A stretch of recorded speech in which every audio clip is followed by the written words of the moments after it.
자, 그럼 교육평가의 유형을 한번 보겠습니다. 이게 방금 전에 얘기를 했던 상대평가, 절대평가가 나오죠. 자, 규준지향평가가 바로 상대평가고요. 여러분이 굉장히 싫어하는, 그렇죠. 이게 A가 몇 퍼센트, B가 몇 퍼센트 이렇게 다 정해져 있어요. 일반적으로. 여러분 다 아시죠? 겪어보셨으니까. 그래서 이런 것들이 이제 상대평가고요. 수검자가 이제 검사를 통해서 획득한 원점수가 있을 거 아니에요. 로 데이터가 있을 거 아니에요. 그 원점수가 그 수검 집단의 전체적인 데이터를 보았을 때 상위 몇 퍼센트에 위치를 하느냐 또는 하위 몇 퍼센트에 위치하느냐, 이거가 좀 중요한 게 바로 이 규준지향 평가라고 얘기할 수 있겠습니다.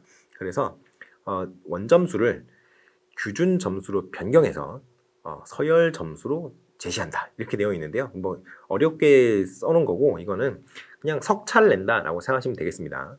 자, 그래서 특징이 있어요. 선발적 교육관에 기초를 하고, 제가 아까 여기서 얘기했던 선발적 교육관이 있었죠. 여기 선발적 교육관에 기초를 하고,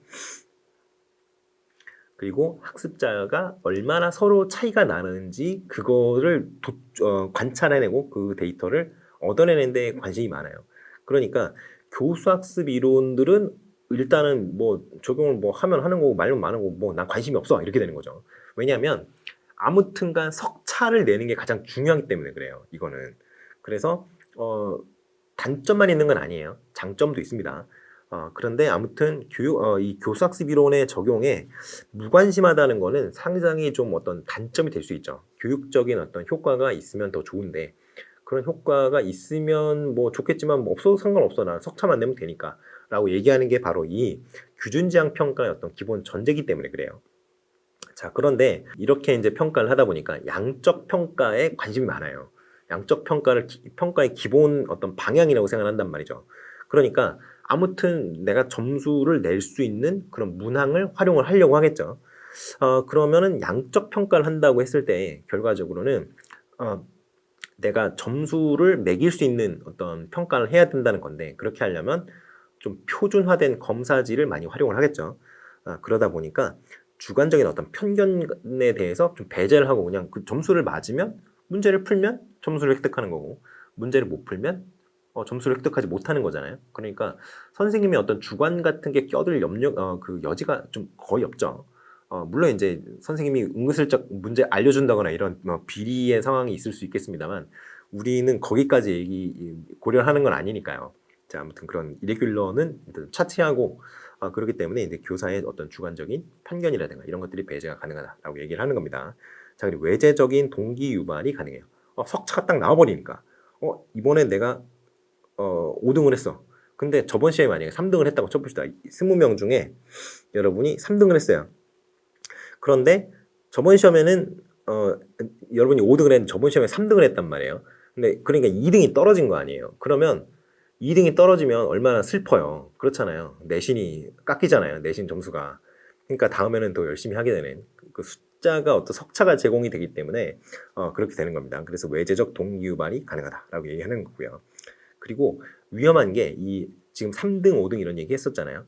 서열 의식 구조가 형성될 위험이 높죠. 이게 왜 그러냐면 아이들은 학생이라는 직업을 갖고 있잖아요.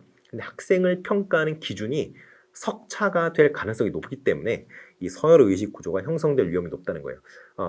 이 평가 기준이 석차라는 거는 굉장히 중요한 의미를 가져요. 왜냐하면 아이들의 가치를 평가하는 것이 바로 이 공부를 했을 때 점수, 그러니까 석차, 이걸로 딱 규정이 된단 말이에요. 그런데 아이들은 직업이 학생이다 보니까 문제를 잘 푸는 게 가장 중요하다는 걸 아이들도 본능적으로 알거든요. 왜냐하면 학교에서 맨날 공부시키잖아요. 그리고 시험 계속 보잖아요. 그러니까 점수를 잘 받는 게 굉장히 아이들한테 지상 과제거든요. 사실은 공부 안 하는 아이들도 그 중요하다는 걸 계속 외부에서 주입받고 있기 때문에 그래요. 자, 그래서 공부를 잘하면 더 위에 있는 사람, 우위에 있는 사람 이렇게 되는 거고, 공부를 잘 못하면 여류에 있는 사람, 좀 더 하등한 사람, 이렇게까지도 어떤 개념이 잘못 잡힐 수가 있다는 거죠. 우리나라도 보면은 예전에 굉장히 이제 교육 경쟁이 굉장히 치열했던 점수 경쟁이 굉장히 치열했던 시기가 있었잖아요. 물론 그래서 지금처럼 이제 많이 바꿨는데 이게 서열의식 구조가 그때 형성이 되어 있었느냐 하면 사실은 그런 건 아닌 것 같거든요. 근데 아무튼 형성될 위험이 있다는 거 정도는 이제 여러분이 생각을 하고 계셔야 될 것 같아요. 근데 오히려 요즘이 좀 더 애매하죠. 왜냐면 이제 저도 가끔가다 후배들 이렇게 그 보면은 아, 이 친구는 도대체 우리 학교를 어떻게 들어왔나 싶을 정도로 뭐 잘 모르는 애들도 있어요. 그러니까 이게 수행평가라든가 그 수시로 들어오는 친구들이 요즘은 굉장히 대부분이잖아요. 근데 정시로 들어왔을 때는 이제 문제를 잘 풀고 어느 정도 뭐 아는 것이 있는 상태에서 들어왔었을 텐데 옛날 정시 같은 경우에는. 근데 이제 수시 같은 경우에는 다른 어떤 점수를 통해서 다른 기준을 통해서 이제 입학 기준을 맞춰야 되니까 그 친구들 요즘 친구들이 공부를 못한다는 게 아니라 다른 것들을 해야만 대학을 입학할 때 유리하니까 그런데 시간을 쓸 수밖에 없잖아요. 오히려 정시 때보다도 지금이 더 어떻게 보면 더 힘든 것 같기도 해요. 왜냐하면 정시 같은 경우에는 점수 하나로 딱 그냥 평가를 받고 끝냈는데 그러니까 다른 거 생각할 게 없이 그냥 공부만 하면 됐어요. 근데 지금은 여러 가지 활동을 많이 해야 되죠. 봉사 활동도 해야 되고 뭐 대회도 출전해야 되고 뭐 그게 이제 교외로 나가는 대회는 요즘에는 인정을 안 하는 추세기는 한데 교내 대회 이런 것도 준비를 많이 해야 되죠. 근데 대회가 공부하는 대회가 아니잖아요. 여러분 잘 아시다시피 뭐, 뭐 발표라든가 뭐 무슨 연구라든가 이런 걸 많이 해야 되죠. 근데 사실 고등학생이 잘 해봐야 뭐 얼마나 잘하겠어요. 그런데 쓸데없는 그런 것들이나 하면서 시간을 보내야 되니까 이게 공부에 쓸 시간이 없는 거죠. 너무 안타깝습니다. 이게 수시라는 게 없어져야 돼요, 사실. 저는 그렇게 생각을 하는데 이거는 어디까지나 제 개인적인 견해니까 이거를 여러분 받아들이시면 안 되고요. 지금의 어떤 이런 평가라든가 입시 제도에 대해서 개선점을 제안을 할 때에는 여러분들이 좀 쓸 수 있는 여지가 있겠습니다만 일단 이건 제 개인적인 견해 이것까지 받아들이시면 안 돼요. 아무튼 그래요. 그래서 서열의식 구조 규준지향 평가 같은 경우에는 서열의식 구조가 형성될 위험이 있다. 그리고 집단 간 비교가 어렵다라고 얘기를 하는데요. 이게 이 평가의 어떤 특성 때문에 그래요. 문항이 완전히 동일하다고 하더라도 집단의 그 어떤 특성 이런 것들이 좀 중요하게 작용을 하거든요. 그래서 집단 간의 어떤 직접적인 비교는 어렵고요. 좀 이렇게 뭐라 그래야 되나 여러 가지 방법을 사용을 해서 어떤 그 분포를 좀 맞춘다거나 이런 식으로 한다면 좀 비교 가능합니다. 자, 그리고 이제 백분위, 표준 점수 이런 것들이 나오는데요. 이제 여기가 이제 약간의 그 통계적인 부분이 나오는 거예요.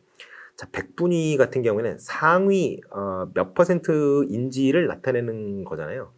그래서 99%라고 한다면 수능에서 99% 나왔으면 공부를 엄청 잘하는 거죠. 왜냐면 그 친구보다 성적이 아래인 사람이 몇 퍼센트나 전체 응시자 중에 몇 퍼센트나 되느냐를 나타내는 거니까요. 백분위가.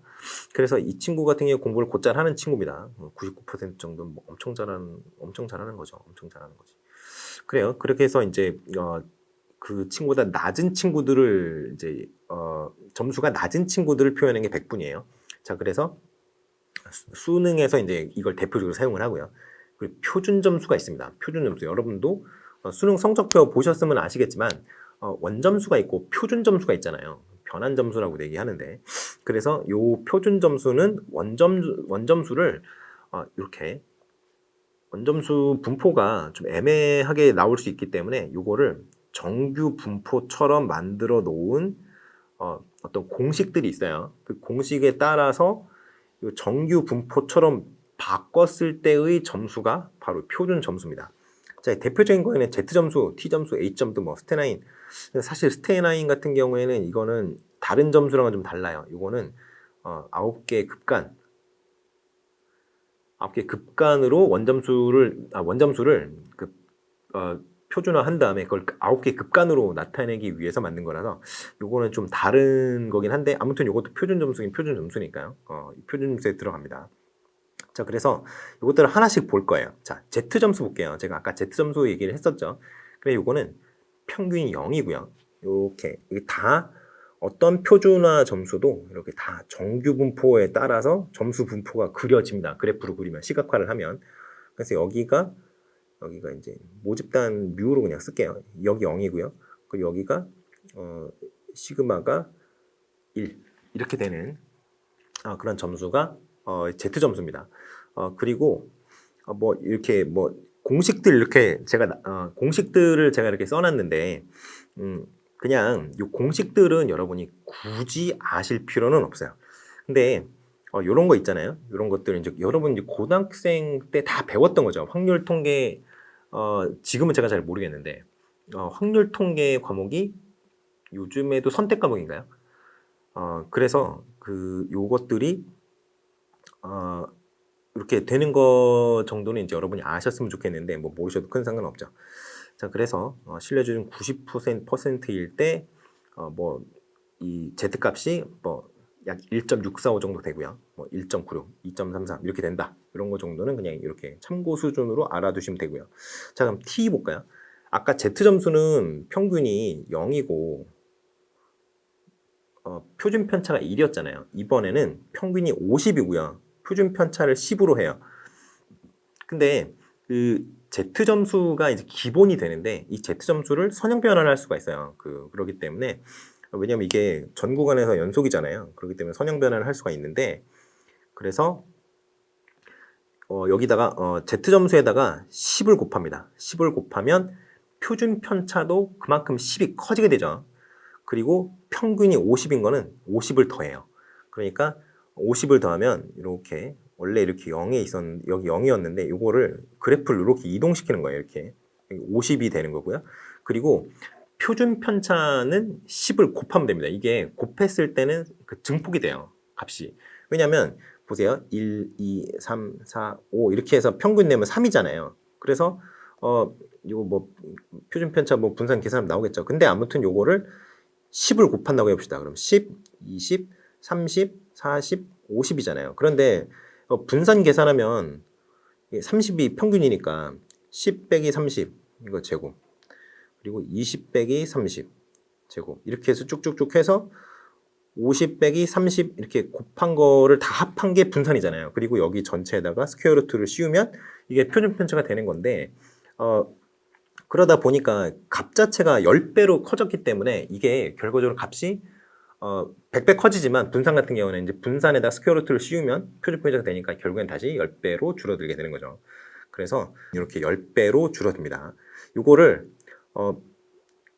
이걸 제가 얘기를 왜 하냐면 이게 여기 평균이 50이고 표준 편차가 10이라고 했잖아요. 근데 이거를 50Z 플러스 10 이렇게 거꾸로 생각하시는 분들이 있어서 제가 말씀드리는 거예요. 그래서 사실은 10Z 플러스 50이 된다. 이렇게 생각하시면 되겠습니다. 자, 그리고 여기서는 제가 이렇게 X바를 표본 평균, 뮤 제로 이건 모평균 뭐 이렇게 얘기를 해놨는데 여러분이 중요한 그 수학교육과 분들은 이걸 좀 잘 알고 계셔야겠죠. 그런데 여러분들은 일반적인 케이스에는 뭐 그렇게까지 뭐 중요하게 생각할 거 없습니다. 그냥 평균이구나, 표준 편차구나, 분산이구나, 그냥 이 정도만 생각하시면 돼요. 자, 그리고 T 점수까지 얘기를 했는데요. 그 T 점수 같은 경우에는 이게 그 수능 같은 경우에는 이게 50점 만점인 경우가 있고 100점 만점인 경우가 있잖아요. 일단 선택 과목은 50점 만점이잖아요. 그런 경우에는 이렇게 원래 이제 공식으로 하고 그 100점 만점일 때는 이렇게 T는 20 곱하기 50을 이렇게 20Z 플러스 50 요 공식을 사용을 합니다. 수능은 이제 두 가지 케이스가 다 있기 때문에 두 개를 다 씁니다. 근데 뭐 이런 것까지는 여러분이 아실 필요는 없다. 이렇게 말씀드릴 수 있을 것 같아요. 자, H 점수 볼게요. H 점수. H 점수는 평균이 50이고요. 그리고 표준 편차가 14입니다. 14. 그리고 스테나인 점수 같은 경우에는 평균이 5고요. 일단 표준 편차가 2입니다. 근데 요거를 이렇게 이게 등급을 표현하기 위해서 이렇게 변환을 해요. 그래서 총 9개 등급이 있어요. 그래서 표준 점수, 그러니까 이제 마이너스 1.75냐, 마이너스 1.75에서 1.25냐, 마이너스 1.25에서 마이너스 0.75냐 이런 식으로 해서 이렇게 등급을 스테나인 등급을 이렇게 나눠요.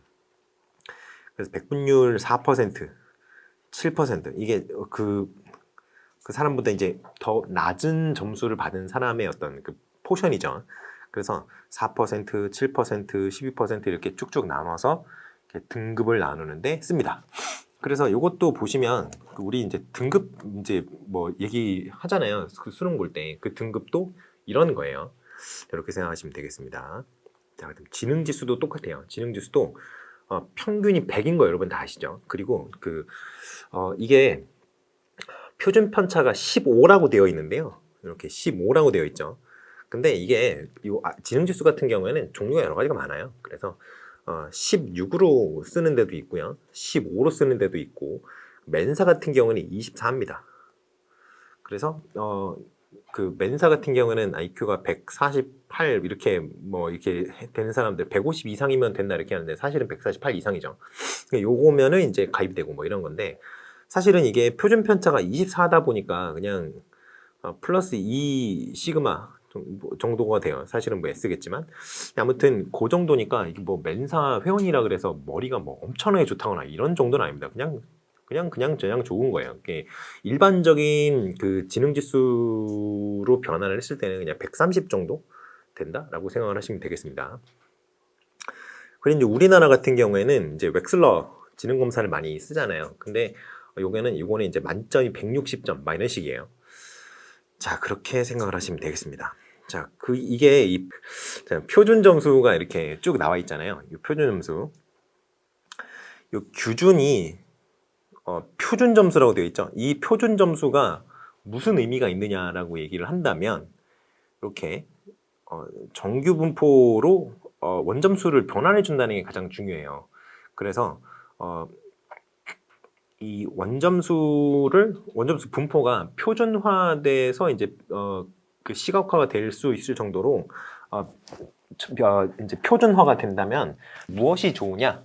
바로 통계 처리하기가 좋습니다. 왜냐하면 이 평균이 이렇게 있고요. 평균이 이렇게 있고 그리고 뭐 보통 이제 모평균을 이제 뮤라고 많이 하고 표본 평균은 이제 X바 이렇게 많이 쓰는데 아무튼 이 평균이랑 표준 편차 뮤 같은 경우에는 시그마를 표준 편차로 쓰고요. X 같은 경우는 S를 쓴다 그랬잖아요.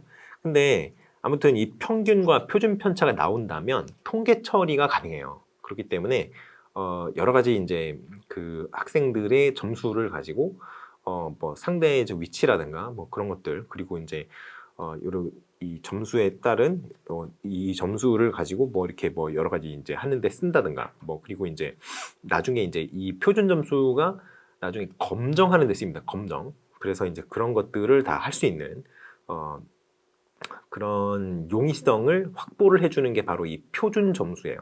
그래서 이런 것들이 좀 중요하다 이렇게 생각을 하시면 되겠습니다. 자, 그러면 준거지향 평가예요. 이게 절대 평가인데 준거지향 평가 같은 경우에는 우리가 이제 굉장히 좋아했던 그리고 이제 교육계에서도 굉장히 좋아하는 그런 평가 중에 하나죠. 그래서 일정 수준 이상의 성취도를 달성을 했다면 모두가 오케이. 그래서 다들 행복한 그런 평가라고 할 수 있겠습니다. 그래서 일단은 이렇게 여기 성취도라고 한다면 요 점수 넘으면 다 오케이라고 그랬죠. 그래서 이제 부적 편포 이렇게 가정한다 이렇게 얘기를 했잖아요. 그래서 이런 경우에는 이 점수만 넘으면 다 오케이잖아요. 그러면 가장 중요한 게 뭐겠어요? 그 준거지향 평가에서 이 기준을 어떻게 설정할 것인가 굉장히 중요해지겠죠. 그래서 이 준거를 설정하는 방법이 굉장히 중요합니다. 그리고 준거가 잘 설정이 되어야 하겠죠. 이게 턱도 없는 그 어떤 준거를 통해서 만약 일단은 뭐 학습자들이 모두 다 부적 편포를 이루고 있다는 가정만을 만족시키기 위해서 그냥 말도 안 되는 점수로 만약에 예를 들어 100점 만점 시험인데 20점 이상의 패스다 이렇게 하면 이게 평가가 제대로 안 될 거 아니에요. 그러니까 이 준거의 설정이 굉장히 중요해져요. 그리고 이게 굉장히 중요한데 문제가 뭐냐면 이 준거 설정하는 게 굉장히 어렵습니다. 그래서 이 준거를 설정하는 방법 자체는 여러분들한테 안 물어볼 가능성이 아주 높아요. 왜냐하면 이거는 평가 전공자가 석사과정 정도는 끝마쳐야 이거를 그래도 대충 아는 수준이 되기 때문에 요거는 좀 쉽지가 않아요. 그래서 요거는 물어보는 건 쉽지 않습니다. 준거의 어떤 설정 방법 자체를 물어보는 건 쉽지는 않은데 아무튼 이 준거가 보통 요거예요. 준거가 교육 목표 달성의 최저 수준. 최저 수준이 뭐냐면 그러니까 평가를 봤을 때 맞는 점수 있잖아요. 그 점수가 이겁니다. 이 정도는 받아야 돼 라는 거. 그 최저 점수가 바로 이 평가의 준거가 되는 거예요. 그래서 이렇게 생각을 하시면 되겠다. 이렇게 생각을 하면 되겠습니다. 자, 그래서 이제 집단 준거점 성취 여부에 관심을 갖는다. 이 집단 준거점의 준거가 뭐라고요? 최저 점수. 통과를 하기 위해서 맞아야 되는 최저 점수가 이 준거점입니다. 집단 준거점. 그리고 이제 준거지향 평가 같은 경우에는 그 절대 평가 같은 경우에는 교수학습 이론의 적용에 굉장히 관심이 많아요. 왜냐하면 이 준거점을 달성한다라는 것 자체가 준거점을 설정하는 것 자체가 중요하다고 그랬잖아요. 그 준거점 설정에서 그 여러 가지 이제 기준들이 들어갈 수 있어요. 그래서 그 준거점을 설정하기 위해서는 여러 가지 교수학습 이론을 고려를 해서 이러이러한 교수학습 이론을 적용을 해봤을 때 이 정도 수준을 맞아야 된다라고 하는 어떤 평가자의 주관이 들어간단 말이에요. 그렇기 때문에 교수학습 이론이 굉장히 중요해집니다. 그리고 안전학습 지향 뭐 이런 건 아실 거고요. 타당도를 강조한다. 요거 좀 생각을 요거는 잘 외워두셔야 돼요. 타당도를 강조한다. 그리고 평가 준거 설정이 어렵다 그랬죠. 이게 평가자의 그러니까 선생님이죠. 그 평가자의 주관이 많이 그 개입이 돼요. 그러다 보니까 일단은 평가자 변별 자체가 용이하지 않고요. 그리고 이게 그 평가자의 주관적인 어떤 견해를 가지고 준거를 설정한 거다 보니까 이쪽 점수를 넘는 친구들이 얼마나 되는지에 대해서 그건 나올 수 있어요. 왜냐하면 점수는 나오니까. 근데 이거 보세요. 여기만 넘으면 다 오케이라는 거잖아요. 그러면 여기서 1등을 한 애나 여기 예를 들어 30명 반인데 28명이 여기 이제 성취 수준을 넘은 친구들이라고 해봐요. 여기 2명밖에 없잖아요. 그런데 28등을 한 아이나 1등을 한 아이나 다 오케이로 그냥 처리가 되어버리기 때문에 통계 처리를 하기가 굉장히 애매해지는 그런 단점이 있습니다. 자, 그렇게 생각을 하시면 되겠고요. 자, 준거 설정 방법인데요. 이거는 사실 여러분한테 이제 물어보기가 쉽지가 않은 부분이에요. 그래서 그냥 읽어만 보시면 됩니다. 그래서 규준적인 준거 설정이 뭐냐? 이거는 여기 보시면 임의로 결정하여 상위 집단의 최하위 점수가 준거 점수가 된다라고 얘기를 했어요. 그래서 이거는 뭐냐면 수험자를 A 집단, B 집단 이렇게 나눕니다. 그래서 A가 공부 잘하는 애들, B가 공부 잘 못하는 애들 이렇게 나눠요. 근데 여기 중에 꼴등하는 애 있잖아요. 꼴등하는 애의 점수가 요 준거점이에요. 그렇게 생각을 하시면 돼요. 그 다음에 집단 특성 평가에 의한 준거 설정 방법. 이게 뭐 집단 비교 방법이라든가 네델스키 방법, 뭐 경계선 방법 이런 것 여러 가지가 있는데 그냥 여기 이제 특징이 뭐냐면 그냥 쭉 읽어만 보시고 이 부분은 특징이 뭐냐면요. 여기 보시면 평가자의 추측에 의거하여 안전학습자와 불안전학습자를 추출. 이게 추측에 의거하는 겁니다. 평가자가 한마디로 평가자가 그냥 자기 멋대로 그냥 생각을 해서 이렇게 안전학습자, 불안전학습자 수준이 어느 정도 될 거다라고 뇌피셜로 하는 거예요. 물론 경험이 쌓이면 이 뇌피셜도 어느 정도 맞아 들어갑니다만 그래도 어느 정도 주관이 가미되어 있는 거기 때문에 이거는 이렇게 뭐라 그래야 되나요? 그 타당성은 좀 떨어질 수밖에 없겠죠. 그리고 여기 보시면 경계선 방법 여기도 보시면 각 집단의 임의적인 점수를 설정한다. 임의로 한다고 그래요. 평가자의 임의가 들어가요. 그리고 네델스키 방법이라든가 앙고프 방법이라든가 여기 보시면 각 문항을 맞힐 확률을 추측에 의해서 설정한다. 그래서 이렇게 뭐 해서 점수를 더해서 이렇게 더하면 이렇게 뭐 준거 점수가 된다. 이런 식이고요. 여기도 보시면 문항을 맞힐 확률을 주관적으로 추측하여 결정한다. 이게 쭉 다 이런 식이에요. 그러니까 일단은 어떤 그 기준이 설정이 되는 게 평가자의 어떤 굉장히 전문성에 굉장히 의지를 많이 합니다. 한마디로 평가자가 굉장히 전문가여야지 이거를 큰 오차 없이 준거를 설정할 수 있다는 결론밖에 안 나와요. 이게 결국에는.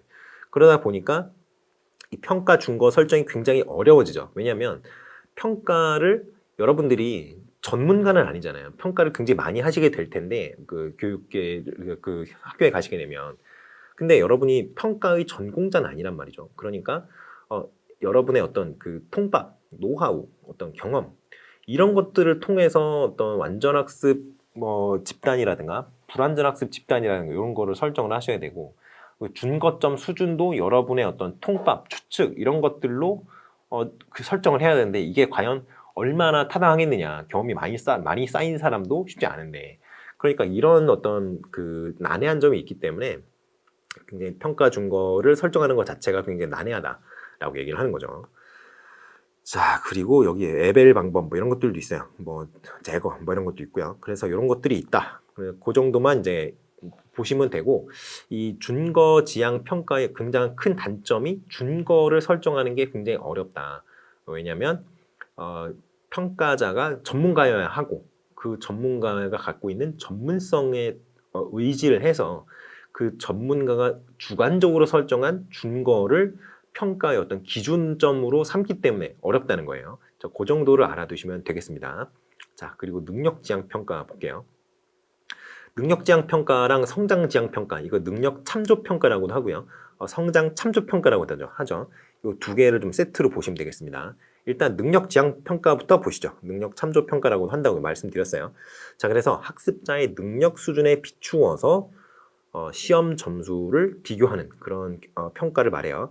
일단은 발달적 교육관에는 기초를 하겠죠. 왜냐하면 능력에 비추어서 얼만큼 향상됐느냐 이걸 보는 거니까. 개별화 수업에 적합해요. 굉장히 좋죠. 그래서 어떤 학습자가 능력 수준이 잘 측정이 되어 있다면, 학습자의 능력 수준이 잘 측정이 되어 있다면 그 능력 수준이 얼만큼 발휘되었느냐를 나중에 측정을 할 수 있겠죠. 그래서 그 시점 차이에 이게 여기 성취도라고 하고요. 이걸 시간이라고 할게요. 이게 T1, T2 이렇게 시간선이 있다면 능력이 어느 정도 되는지를 이미 파악을 해놓은 상태에서 점수가 여기서 여기까지 올라갔다라고 얘기를 한다면 요 차이점 있죠. 요 차이가 그 평가의 어떤 평가의 어떤 기준이 되는 그런 겁니다. 자, 그리고 성장 지향 평가, 이거는 학습자의 성취도가 과거에 비해서 얼마나 향상되었느냐, 이거를 측정을 하는 거예요. 사실 여기서 보면은 이 능력 지향 평가랑 성장 지향 평가랑 굉장히 많이들 헷갈려 하시는데, 이 능력 지향 평가는 능력이 얼마나 많이 향상이 되었느냐예요. 일단은 기본적인 가정 자체가 어떻게 되어 있냐면, 능력 지향 평가 같은 경우에는 수검자가 자신의 현재 능력을 100% 발휘를 해서 시험을 친다라고 가정을 해요. 그러니까 이게 약간 좀 문제가 있는 그런 측면이 있죠. 자, 그리고 그래서 보시면 초기 능력과 최종 능력의 차이를 강조한다 그랬죠. 여기도 성장 지향 평가도 이게 초기랑 최종이랑 요거를 비교를 하는데 성취도를 가지고 비교를 합니다. 그래서 능력 지향 평가 같은 경우는 능력이 얼마나 발현되었느냐를 기준으로 하는 거고요. 그리고 성장 지향 평가 같은 경우에는 성취도가 얼마나 향상되었느냐를 기준으로 하는 그런 차이가 있어요. 그래서 사실은 보면은 겉으로 보면은 똑같아요. 왜냐면 이게 결국엔 점수거든요. 그렇기 때문에 거의 겉으로 보면 똑같은데, 아무튼 초점을 맞추는 게 능력 수준이 얼마나 향상되었느냐 이거를 본다라고 얘기를 한다면 능력 지향 평가고요.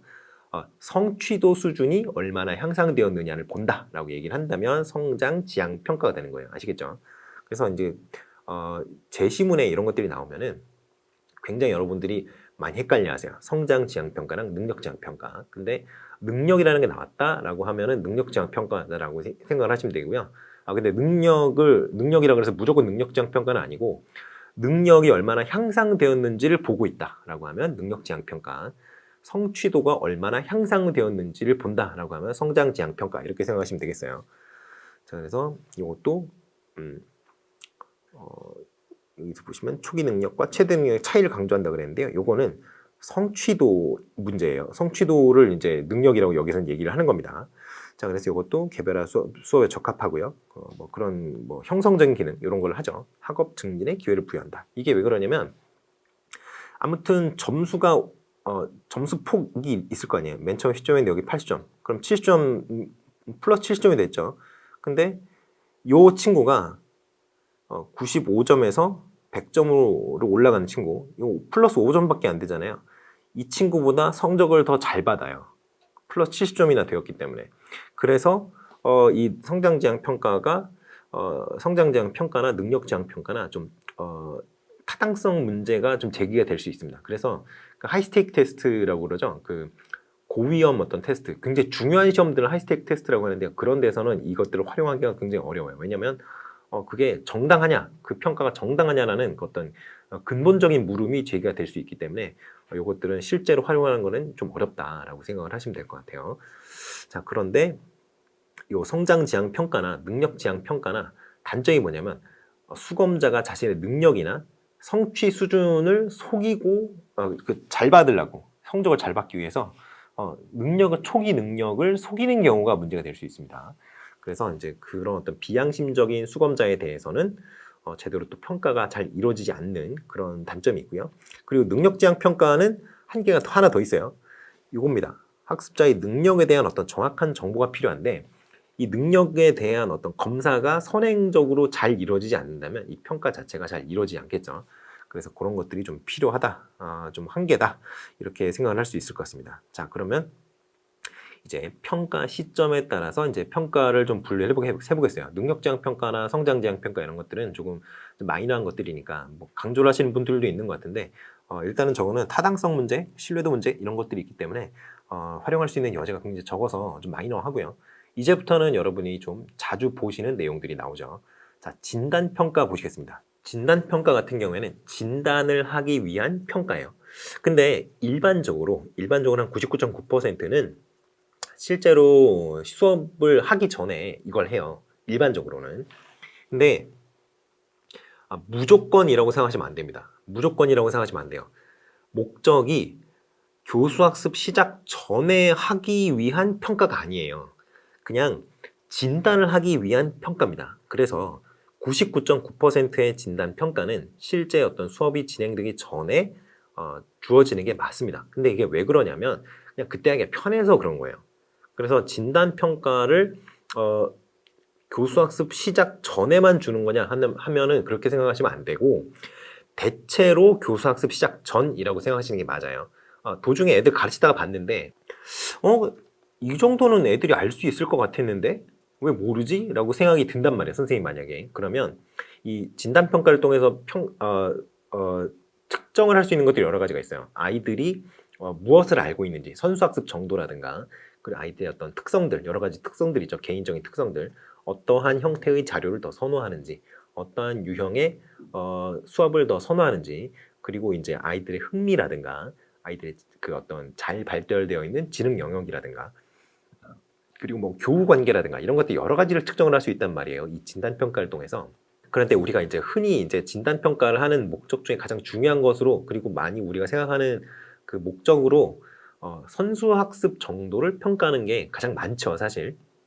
그런데 이런 경우를 한번 생각을 해보세요. 지금 얘기하다가 지금 다른 데로 돌아갔는데 아이들을 가르치고 있었는데 이 정도는 당연히 예를 들어 중3인데 중학교 2학년 때 배우고 넘어와서 당연히 알 거라고 생각했던 개념을 애들이 다 모른단 말이에요. 만약에. 그러면 공부를 잘하는 애도 모른다라고 하면 이게 문제가 되는 거죠. 왜냐하면 그걸 안 배우고 왔다는 얘기니까. 그런 경우에는 이거를 모른단 말이야? 라는 생각이 들 수밖에 없어요. 선생님 입장에서는. 그런 경우에는 수업 중에도 진단평가를 줄 수 있습니다. 당연히. 그래서 진단평가는 무조건 교수학습 시작 전에 줘야 되느냐? 아닙니다. 100% 그런 거는 아니고 예외적으로 이런 경우도 있을 수 있다는 거예요. 그래서 무조건 교수학습 시작 전이라고 생각하면 안 된다는 거. 자, 그리고 평가 목적은 이제 교수 전략 의사 결정이라고 하는데요. 이제 평가하는 항목들을 좀 보시면 되겠어요. 여기 특성을 측정한다 그랬죠. 그래서 인지 능력, 뭐 이게 레디니스, 뭐 선수학습 능력, 지능, 언어 능력, 교과 목표의 달성 여부 이런 것들은 다 결국에는 선수학습 수준이라고 생각하시면 될 것 같아요. 선수학습에 관련된 것들을 다 측정을 할 수가 있고요. 그리고 동기 수준이라든가 흥미 영역이라든가 흥미를 가지고 있는 어떤 분야라든가 이런 것들 있죠. 그리고 학습에 대한 어떤 태도, 얼마나 긍정적인지 얼마나 부정적인지 이런 것들에 대해서도 진단을 할 수가 있죠. 신체적 능력이라든가 환경적 능력이라든가 이런 것들을 다 측정을 할 수가 있습니다. 그래서 특징이 뭐냐면 일단 예진이 가능해요. 왜냐하면 선수학습 정도가 낮으면 학습의 속도도 낮을 수밖에 없고 학습의 속도가 낮으면 진도를 제대로 못 빼고 그리고 이제 결과적으로는 그 마지막에 총괄 평가를 할 때 어떤 성취도 역시 낮을 거라고 예상을 할 수가 있겠죠. 자, 그리고 이제 여기 보시면 신체적 능력이라든가 환경적 능력 있잖아요. 이런 것들을 판단할 수가 있다고 그랬잖아요. 그래서 학급 실패의 외적인 원인을 파악할 수 있다. 학급 실패라는 게 뭐냐면 아이들이 성적이 안 좋은 거예요. 전반적으로. 그게 바로 학급 실패라고 생각하시면 되겠습니다. 그냥 간단하게 얘기를 한다면. 학급 실패는 학급 전체가 충분한 어떤 교육적 성과를 나타내지 못하는 현상을 학급 실패라고 하는데, 학급 실패가 어떠한 원인으로 일어난 건지 이런 것들을 판단할 수 있다는 거예요. 왜냐하면 아이들의 어떤 교우 관계 그리고 뭐 문화실조 여부라든가 이런 것들을 판단할 수 있기 때문에. 무엇을 통해서? 진단 평가를 통해서. 아시겠죠? 그리고 이제 적절한 교수 프로그램 설정이라든가 뭐 이런 것들이 가능하고요. 이 표준화 검사, 비표준화 검사 모두 활용은 가능하다고 하는데, 표준화 검사랑 비표준화 검사가 어떻게 차이가 나냐면, 표준화 검사 같은 경우에는 문항이, 평가 문항이 표준화된 평가 문항이에요. 쉽게 말해서 객관식으로 되어 있는 사지선다라든가 오지선다라든가 이런 문항이라는 말이죠. 근데 비표준화 검사는 아까 우리 참여관찰법이라든가 여러 가지 나왔죠. 그런 것들, 그 비표준화된 어떤 도구들을 사용을 해서 이 비표준화라는 건 한마디로 말해서 통계 처리를 하지 않는다는 건데, 하지 못한다는 건데, 그런 도구들 모두 다 사용이 가능하다는 거예요. 자, 그리고 이제 검사 도구는 선생님도 가능하고 전문가도 가능하고, 그리고 난이도는 준거점 수준입니다. 준거점 수준, 집단 준거점 수준인데요. 그러니까 이것도 결국에는 선생님이 임의로 또는 전문가가 임의로 설정한 기준을 충족을 했느냐, 충족을 하지 못했느냐, 이거에 대한 어떤 판단을 내리는 그런 평가라고 하겠어요. 근데 이거는 상대적으로 좀 쉬운 편이에요. 예를 들어서 곱셈을 가르쳐야 돼요. 그럼 곱셈을 가르치려면 덧셈을 알고 있어야 곱셈을 가르칠 거 아니에요. 그러니까 곱셈을 가르칠 예정인데 오늘 아이들이 덧셈을 잘 알고 있는지를 평가할 수가 있는 거죠. 그래서 그 어떤 선수 요소, 선수학습 요소에 대해서 선생님이 개념을 잘 잡고 있다고 한다면 이거는 준거점 수준을 결정하는 것이 그렇게까지 어려운 것은 아니다 라고 얘기를 할 수 있을 것 같습니다. 자, 그 다음에 문화실조는 요것 때문에 실어놓은 거예요. 여기 문화실조 여부 요것 때문에 실어놓은 건데, 문화실조는 쭉 보시면 되겠고요. 그래서 그냥 간단하게 여기만 보고 넘어가시죠. 인간의 발달에 요구되는 여러 가지 요소들이 있을 거 아니에요. 그것이 결핍되거나 과잉되거나 아니면 시기적으로 적절하게 제공되지 않았을 때, 그럴 때 나타나는 지적인, 사회적인 또는 인성적인 발달의 부분적인 상실, 지연, 왜곡 현상, 이렇게 생각을 하시면 되겠어요. 요거를 이제 좀 개념을 잘 외워두시고요. 이런 것들 그냥 쭉 읽어보시면 됩니다.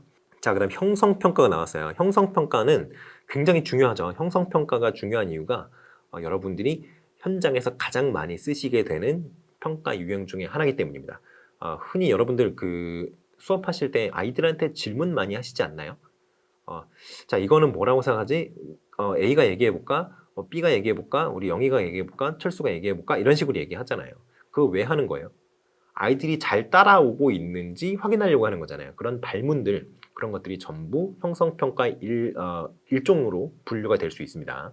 자, 아무튼 형성평가는 뭐냐면 이런 것들이에요. 형성평가는 요거라고 생각하시면 됩니다. 2번.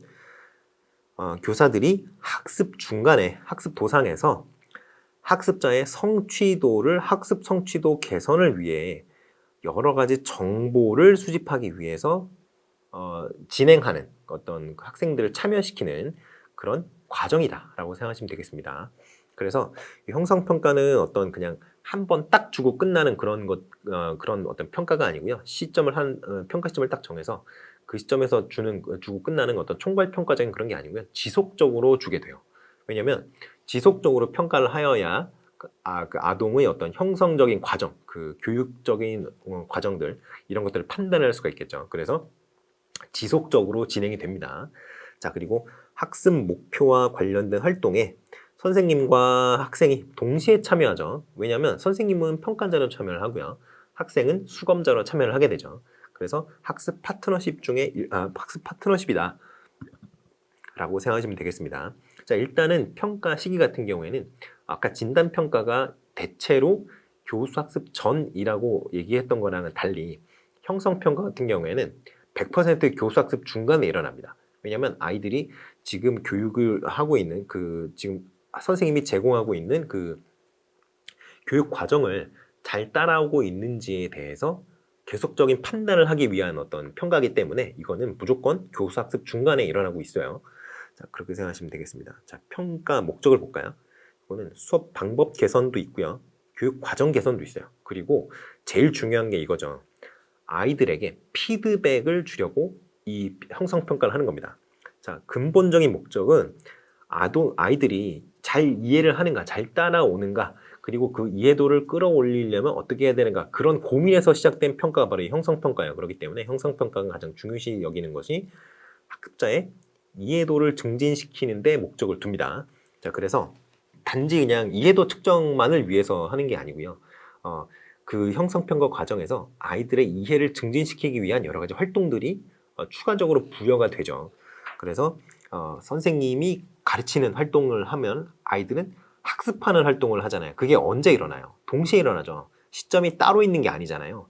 그렇기 때문에 그 어떤 선생님의 교수 활동과 학생들의 학습 활동을 연결해주는 그런 교량 또는 가교의 역할을 하는 게 바로 이 형성평가입니다. 아시겠죠? 자, 그래서 이 형성평가가 잘 이루어지는 경우에는 아이들이 수업에 잘 참여를 하죠. 그러니까 여러분들이 질문 같은 거를 굉장히 잘 하셔야 돼요.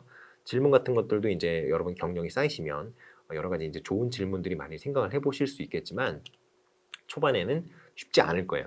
그런데 이제 이런 것들을 자꾸 연구를 하셔야 여러분들이 잘 가르치는 선생님이 될 수가 있겠죠. 자, 그래서 이제 이 형성평가 같은 경우에는 일단은 여러분 수업을 하게 되면 그 수업 계획서 써보셨죠? 수업 계획서를 쓰면 어때요? 학습 목표 이런 거 쓰시고 이원 목적 분류표 이런 거 좀 써보시죠. 근데 그런 것들을 달성하기 위해서 수업을 짜는 거 아니에요. 수업 내용을 구성하는 거 아니에요. 근데 그 구성하는 과정에서 여러분들이 생각하셔야 되는 게 그 학습 목표란 말이에요.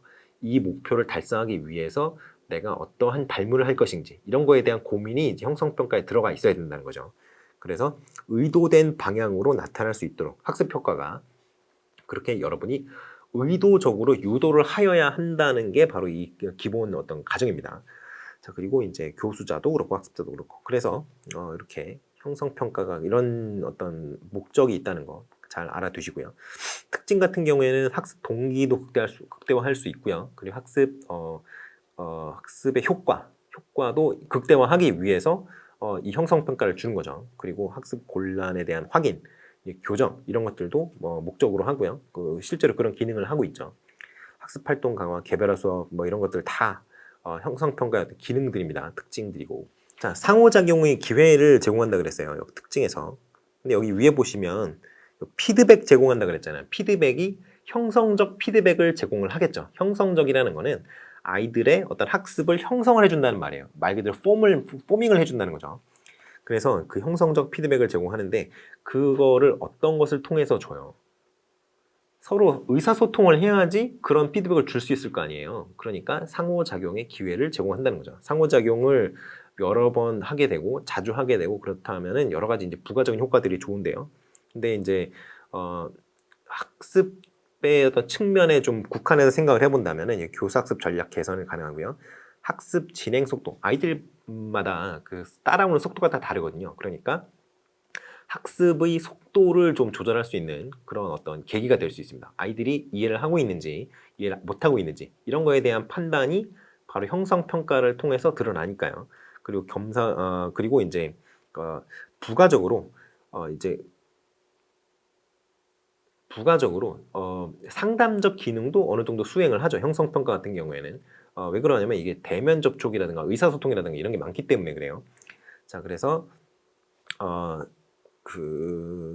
이렇게 학습 진행 속도를 좀 조절할 수 있는 기능이 있고 상담적 기능도 일부 수행을 하고 그렇다. 그리고 이제 검사 도구는 선생님이 그냥 제작을 하면 돼요. 여러분들이 이제 수업 시간에 여러 가지 발문을 하게 될 텐데, 발문이라는 거는 문제를 제기를 한다는 거예요. 아이들한테 질문한다는 거죠. 근데 발문을 전문가가 만들어 놓은 어떤 문제 질문하는 세트를 가지고 여러분이 하는 게 아니잖아요. 물론 이제 교사용 지도서 같은 걸 보면은 어떤 질문이 좀 굉장히 오글거리는 그런 어떤 말투, 굉장히 문어체로 발문들이 여러 가지 예시 발문들이 실려 있어요. 그런데 그것만 하시는 게 아니죠.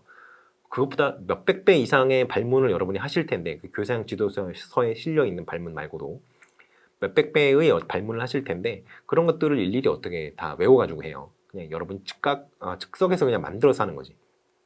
그래서 검사 도구는 그냥 선생님들, 여러분들이 그냥 만드시는 거예요. 그리고 난이도는 이것도 준거점 수준, 아이들이 이걸 이해를 했는지, 잘 따라오고 있는지 이런 것들에 대한 판단은 그때그때 어떤 평가자의 주관에 의해서 판단할 수밖에 없죠. 그러니까 당연히 준거점 수준이 평가 문항의 난이도가 되는 겁니다. 그리고 준거지향 평가를 사용하게 되고요. 아는지 모르는지가 중요하니까.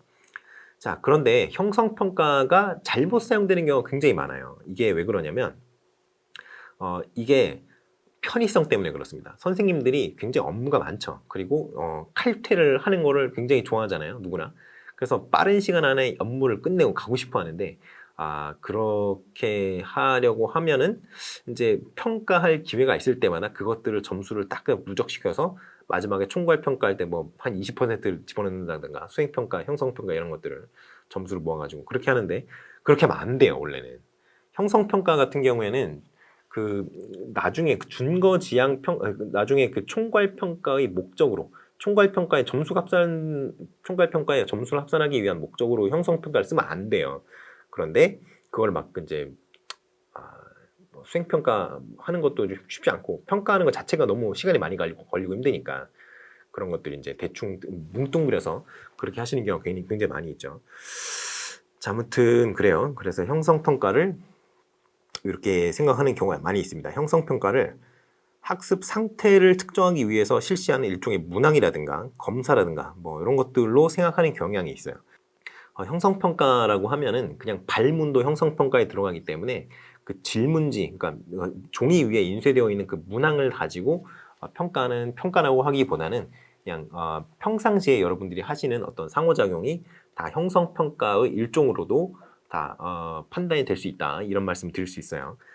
자, 여기 보시면 정리 단계만 실시한다 이렇게 하면 안 된다는 거예요.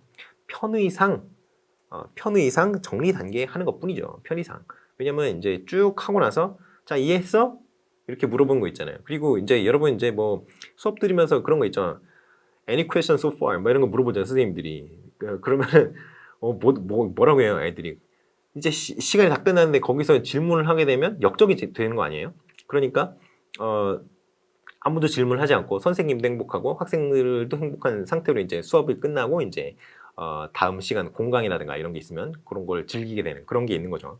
근데 아무튼 그 도입 단계에서 해도 되고요. 그리고 정리 단계에서 되고요. 중간 단계에서 해도 돼요. 모든 것이 이제 다 발문이 될 수 있기 때문에 형성평가를 여러 가지 방법으로 할 수가 있다. 그렇게 생각을 하셔야 될 것 같습니다. 자, 그다음 총괄평가 나왔네요. 총괄평가는 전통적인 형태의 평가예요. 자, 이거를 그래서 여기 보시면 서머티브라고 돼 있잖아요. 이게 모두 합한다라는 뜻이에요. 썸이 합하는 거잖아요. 그래서 서머티브라고 하면 합하기 위한 합하는 그런 뜻이기 때문에 총합평가라고도 합니다. 총괄평가라고도 하고요. 자, 아무튼 요 총괄평가 같은 경우에는 일반적으로 이제 보통 한 번 시험을 보죠. 근데 이제 목적이 어떤 특정 시점에서의 교육 목표 달성 여부, 쉽게 말해서 점수를 보겠다라는 거거든요. 그래서 이런 것들 교육 목표를 달성을 했는지, 그리고 이제 그 점수를 아이들의 점수를 쭉 모으면 개인의 어떤 학업 성취도에 대한 평가도 당연히 이 총괄 평가의 목적이지만 쭉 어떻게 봤을 때 아이들의 점수를 합해서 통계를 내보았을 때 그 전의 교육 프로그램보다 아이들의 어떤 성취도가 전반적으로 낮다 이렇게 된다면 어떻다고 평가를 할 수 있겠어요? 그 교육 과정이라든가 교육 프로그램이 별로 안 좋다고 생각할 수 있겠죠. 그러니까 학습 프로그램, 교수 학습 프로그램의 어떤 존치, 이걸 유지할 것인지 아니면 폐기할 것인지 이런 것들을 의사결정을 하는데도 어떤 근거 자료로서 활용될 수 있는 그런 그 평가가 바로 총괄 평가입니다. 자, 그래서 특징 같은 경우는 성적도 결정하고요. 미래학습에 대한 예견도 하고요. 그리고 자격 여부. 이게 뭐 예를 들어서 이제 의사 국시들 있잖아요. 국가고시. 의사 자격 시험이라든가 이런 것들 있죠. 그런 것들 통과를 하느냐 못하느냐 이런 것들에 대한 결정도 이제 총괄 평가에 해당이 되고요. 그리고 요거 아까 제가 말했던 것처럼 교수학습 프로그램의 개선 자료 그런 것들도 이제 이 총괄 평가를 통해서 이루어낼 수 있는 거고요. 집단 간 학업 성취 결과를 비교할 수 있다. 이게 왜 그러냐면 사실 수검 집단이 동질적이진 않잖아요. 그 예를 들어 학 A라는 고등학교가 있고요, B 고등학교가 있고 C 고등학교 있어요. 서울에 있고 시골에 있고 뭐 이렇게 한다고 합시다. 이건 여기는 뭐 수도권, 서울, 시골, 이것도 시골이라고 할까요? 시골 뭐 농촌이라고 할까요? 어촌이라고 할까요? 보면은 여기 학습자, 수검자 집단의 특성들이 다 다를 거 아니에요. 사는 지역이 다르니까. 그런데 아무튼 이 총괄평가 같은 경우에는 수능 같은 경우에는 문제 어때요? 서울에 있는 고등학교 다니는 애들한테 주는 문제랑 그 농어촌에서 학교 다니는 애들한테 주는 문제랑 달라요? 똑같죠? 아예 표준화된 검사지 하나를 가지고 평가를 할 수 있단 말이에요. 그러니까 이렇게 집단 간의 어떤 학업 성취의 결과를 비교할 수 있다. 이게 왜 그러냐면 시점을 딱 하나 정해놓고 그 시점에서의 현재 퍼포먼스를 측정하는 게 목적이기 때문에 그래요. 그러니까 여러 가지 교육적 효과라든가 이런 거에 대한 어떤 관심보다는 어떤 상대 서열화 이런 거에 더 관심이 큽니다. 총합평가는. 그래서 이 집단, 그 수검 집단 간의 어떤 성취 결과 이런 것들을 평가하는, 비교하는데 굉장히 용이하다 이렇게 얘기를 할 수 있고요. 자, 그다음 표준화 검사 도구를 활용합니다. 표준화 검사 도구를 활용하기 때문에 집단 간 비교가 가능한 거죠. 자, 그리고 검사 도구는 전문가가 제작을 합니다. 전문가가 제작을 해요. 수능 문제를 일선학교 선생님들이 만드는 게 아니죠. 대학 교수들이 만들잖아요. 대학교 선생님들이 만드시잖아요. 그래서 전문가들이 만들고요. 그 난이도는 이렇게 나눌 수가 있어요. 규준 지향 평가할 때는 다양한 난이도. 물론 이제 쉬운 거, 어려운 거 적절하게 섞어야 되겠지만 요즘에 자꾸 이제 수능 문제가 좀 쉬워지는 경향이 있는데 요번에는 또 수학이 뭐 불수능이었다고 얘기하죠. 항상 이제 그 교육평가원에서 난이도 수정에 실패를 하셔가지고 매번 매해 욕을 먹는데 이건 어쩔 수가 없습니다. 아무리 전문가라도 이게 전문가가 이제 대학교 선생님들이시잖아요.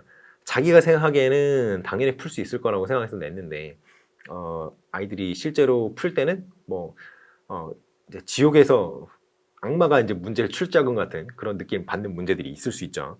그러니까 난이도가 다양하게 주어지고요. 그리고 준거지향 평가로 총괄 평가를 하겠다라고 했을 때는 이럴 때는 준거점 수준입니다. 요거는 어떤 때 준거지향 평가냐면요. 요거 자격 인정 여부를 결정할 때 이럴 때는 준거지향 평가예요. 대표적인 게 의사국시가 있죠. 이런 경우에는 일단은 의대에 들어갔다는 거는 일단은 공부를 다 잘한다는 얘기잖아요. 그러니까 기본적으로 한번 걸러진 친구들이란 말이에요. 의대 다니는 친구들, 국시 보는 친구들은. 그러니까 그래, 너희들은 다 일단 기본적인 능력들은 다 있지. 그렇다면 그거를 감안했을 때 이 정도만 알면 내가 자격을 인정해 주겠어라고 하는 게 의사국시란 말이에요. 물론 이게 쉬운 시험은 아니겠습니다만 일단 합격률이 90%가 넘는다고 하니까 저는 뭐 잘은 모르지만 90%가 넘는다고 하니까요. 그러니까 이런 경우에는 준거점 수준에서 그 어떤 평가 기준, 요 기준선이 되는 것만 넘으면 다 인정해주는 그런 경우가 되겠죠. 그리고 뭐 그런 것도 있잖아요. 운전면허 시험도 있죠. 운전면허 시험도 이제 그런 자격 여부인데 한국사 시험도 그렇고요. 이런 것들이 이제 준거점 수준에서 그 시점의 그 시점에서 그 준거점 수준을 넘었느냐 안 넘었느냐가 중요한 그런 시험들이죠. 자, 그렇게 해서 규준지향 평가, 준거지향 평가 모두 사용을 할 수 있다 이렇게 생각할 수 있을 것 같습니다. 근데 사실은 요게 여기 들어가면 더 좋았을 것 같네요.